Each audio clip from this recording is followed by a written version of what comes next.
Kita beralih ke informasi lain pemirsa, anggota Detesmen Khusus Densus 88 Anti Teror Polri menggeledah sebuah rumah di Garut, Jawa Barat terkait dugaan keterlibatan salah satu penghuni rumah yang masih berstatus sebagai pelajar dengan paham neo-Nazi.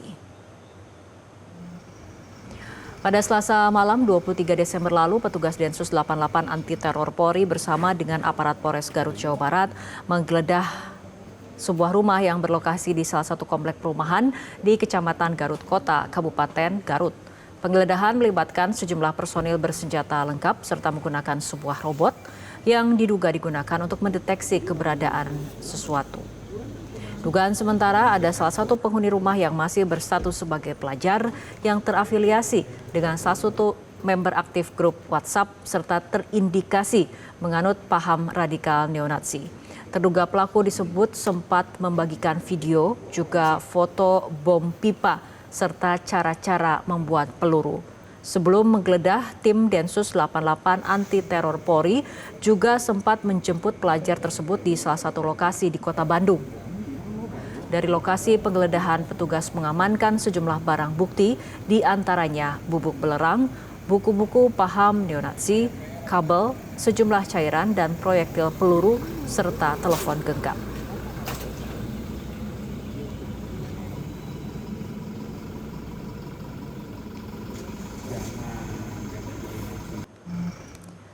Pasca digeledah oleh anggota tim Densus 88 Anti Teror Polri, rumah pelajar yang diduga terpapar paham neo-Nazi kondisinya terpantau sepi.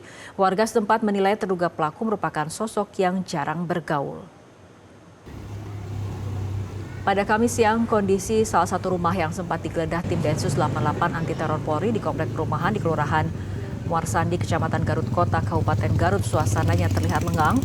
Sejumlah rumah juga terlihat tutup, sementara aktivitas warga setempat berjalan seperti biasa, namun dengan penjagaan yang lebih ketat.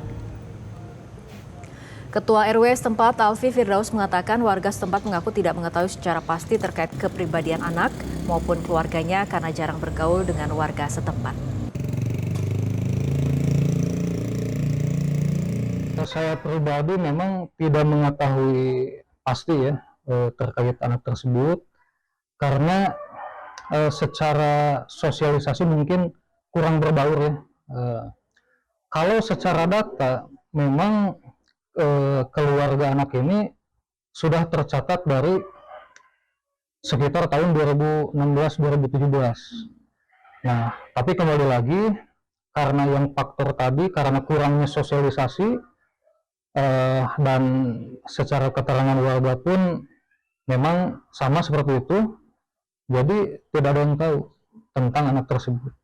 Anak itu aktif nggak di masyarakat? Nah itu dia, jadi memang kalau secara keaktifan bisa dibilang bukan kurang, tapi memang tidak aktif. Pemirsa, seorang pelajar di Garut, Jawa Barat ditangkap tim Densus 88 Anti Teror Polri karena diduga terpapar paham terorisme neo-Nazi. Pada peristiwa ledakan di SMA 72 Jakarta Utara, siswa juga terduga pelaku diduga terpapar paham radikal. Mengapa para pelajar mulai tertarik mempelajari dan terpapar paham radikal? Untuk membahas lengkapnya sudah ada pengamat intelijen dan terorisme Ridwan Habib. Selamat sore Mas Ridwan. Selamat sore Mbak Fitri. Mas Ridwan, seorang pelajar di Garut diduga terindikasi paham radikal neo-Nazi. Bagaimana sebetulnya paham ini bisa eksis di Indonesia? Ya, ini satu hal yang mengejutkan ya, walaupun memang sudah kita prediksi setelah kejadian di SMA Negeri 72 tanggal 7 November bulan lalu. Tapi ternyata kerja keras tim Densus 88 bisa membuktikan bahwa memang peristiwa di SMA Negeri 72 itu bukan peristiwa pembulian saja atau bukan karena pembulian, tetapi karena ada inspirasi gerakan, inspirasi ideologi yang disebut dengan neo-Nazi itu atau right wing itu. Dan ini saya kira moga-moga tidak hanya berhenti di Garut ini Mbak Fitri, tapi nanti juga Densus 88 tentu saja bisa mendalami lebih jauh jejaring-jejaring mereka di platform-platform media sosial, karena mereka ini kan berkomunikasinya menggunakan media sosial, baik itu menggunakan platform komunikasi terbuka seperti WhatsApp ataupun yang tertutup seperti Discord atau 4chan atau media komunikasi lain misalnya di sebuah game ya. Ada satu permainan game yang di situ disusupkan cara untuk berkomunikasi satu sama lain. Jadi di Garut ini menurut saya hanya ujung dari gunung es dan moga-moga segera bisa terbongkar yang lain sebelum ada tindakan nyata ya seperti yang dilakukan oleh ABH di SMA Negeri 72 itu dengan melukai teman-temannya. Oke, mengenai pelajar dan media sosial, ini terduga pelajar ini diduga terafiliasi aktif dalam sebuah grup WhatsApp yang menyebarkan paham radikal neonazi. Sebetulnya kenapa ideologi seperti ini bisa mudah masuk ke pikiran remaja di tanah air? Ya saat ini memang ideologi ini beredar cepat sekali dengan menggunakan media sosial, terutama dari Eropa dan Amerika Serikat. Di Amerika Serikat ideologi ini namanya Groyper, kelompoknya namanya Groyper yang kemudian mereka menularkannya lewat komunikasi-komunikasi secara tertutup di media sosial. Nah, masuk ke Indonesia ini menyasar memang pelajar-pelajar, adik-adik kita yang mempunyai antusiasme tinggi, terutama mereka yang memahami bahwa situasi sosial di Indonesia tidak baik-baik saja gitu. Nah dari situ mereka kemudian mencari jawaban, mencari alternatif, mencari solusi. Dengan memahami bahwa situasinya tidak baik-baik saja, mereka mencari cara untuk memperbaiki itu. Nah sayangnya kemudian mereka ketemu dengan kelompok ini yang kemudian mengizinkan tindakan-tindakan kekerasan dan teror karena paham-paham neonazi ini kan pahamnya memang mengizinkan serangan terhadap kelompok-kelompok lain yang dianggap mengganggu ideologi mereka. Oke, Mas Ridwan, sebetulnya bagaimana kelompok neonazi ini merekrut remaja? Biasanya modusnya ataupun polanya seperti apa? Awalnya tentu saja dengan percakapan tertutup ya, karena memang tidak setiap orang atau tidak setiap remaja bisa masuk ke kelompok ini. ABHF yang pelaku SMA Negeri 72 itu juga kita meyakini mereka memasuki ideologinya melalui satu kelompok namanya True Crime Community. Awalnya dari diskusi-diskusi di situ, misalnya diskusi tentang perubahan sosial, diskusi tentang neo-darwinisme, diskusi tentang ideologi yang paling cocok untuk memperbaiki sebuah negara. Lalu masuklah para ideolog-ideolognya yang biasanya ini akun-akun anonim Mbak Fitri ya.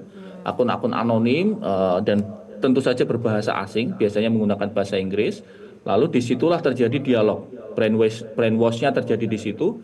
Dan pada satu titik mereka kemudian masuk kepada salah satu cara tercepat untuk kemudian memperbaiki situasi adalah melakukan serangan, melakukan pengeboman, melakukan aksi nyata. Nah ini alhamdulillah yang di Garut ini kan sebelum terjadi sudah berhasil ditangkap. Sehingga ada pipa, kemudian kabel, ada beberapa bahan-bahan yang kemudian disita. Dan moga-moga kita tidak menemukan yang lain ya, tetapi kalaupun ini karena mendekati tahun baru ini Mbak Fitri, ini situasinya cukup rawan. Saya kira ini satu prestasi luar biasa dari Densus 88 untuk melakukan pembongkaran ini dan semoga yang lain bisa kemudian juga terungkap. Oke, Mas Ridwan, terakhir jika ini kemudian tidak ditindaklanjuti dengan tegas, seberapa serius dampak fenomena paparan paham neonazi di kalangan pelajar ataupun remaja ini? Saya kira cukup serius ya, karena mereka kalau sudah brainwash maka tidak ada lagi yang ditakuti, mereka anti sistem. Buktinya ya pelaku di SMA 72 itu, dia datang dengan sangat-sangat yakin, berganti baju, kemudian melakukan serangan di masjid dan seterusnya sehingga korbannya hampir puluhan orang, teman-temannya sendiri.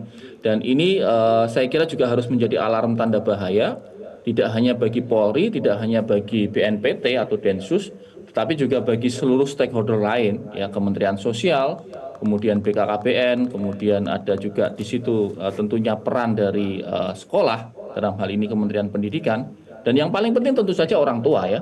Orang tua saya kira harus alert, waspada, dan mengawasi gadget atau komunikasi media yang dilakukan oleh anak-anaknya. Baik, Mas Ridwan Habib, terima kasih telah berbincang bersama kami sore hari ini.